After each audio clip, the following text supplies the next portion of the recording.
ایک ایسی قوم ہے جس کی زبان دشوار ہے، جو خراج مال دینے کے لیے تیار ہے، اور ان اتنے نشانوں کے سوا ایک بات ہے، جان جائیں جس کو تو ہر زاویہ اسباب ہے۔ جو مدینہ النبی کو دیکھیے تو ہے جنوب، ڈھونڈ سکتے ہیں یہ رستے آج بھی اہل قلوب۔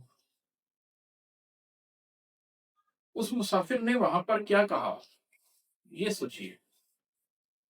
اس مسافر نے وہاں پر کیا کیا، یہ جانیے۔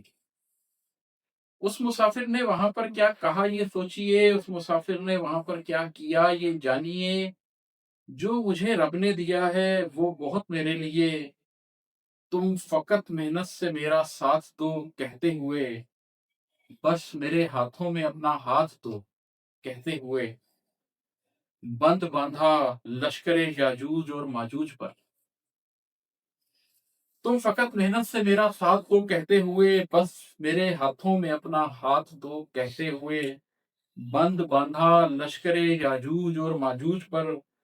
اس نے پورے زور سے روکا فساد ارض کو، وہ سمجھتا تھا مہذب آدمی کے فرض کو، اور تہذیبوں کی گردن پر پڑے اس قرض کو۔ اس نے پورے زور سے روکا فساد ارض کو، وہ سمجھتا تھا مہذب آدمی کے فرض کو، اور تہذیبوں کی گردن پر پڑے اس قرض کو۔ تین رستے، دو زمانے، ایک پہیلی اور سچ۔ ایک زمانہ تھا کوئی، اس میں مسافر تھا کوئی۔ ایک زمانہ تھا کوئی، اس میں مسافر تھا کوئی، جس کرن میں تھا پہیلی کو سمجھ سکتا تھا وہ۔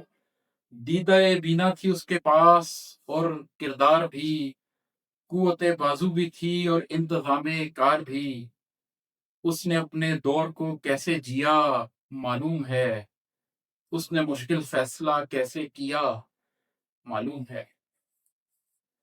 ایک کرن یہ ہے جہاں پر آپ میں موجود ہے۔ ایک کرن یہ ہے جہاں پر آپ میں موجود ہیں۔ تین رستے کون سے ہیں آج کے اس دور میں، ان کی کیا نسبت ہے اس گزری ہوئی تہذیب سے، ان کا کیا رشتہ ہے اپنے دور کی ترتیب سے؟ کیا پہیلی ہے جسے ہم نے سمجھنا ہے ابھی، کیا سفر ہے جس سے ہم کو بھی گزرنا ہے ابھی؟ ایک نظام زندگی ہے آسمانوں پر محیط،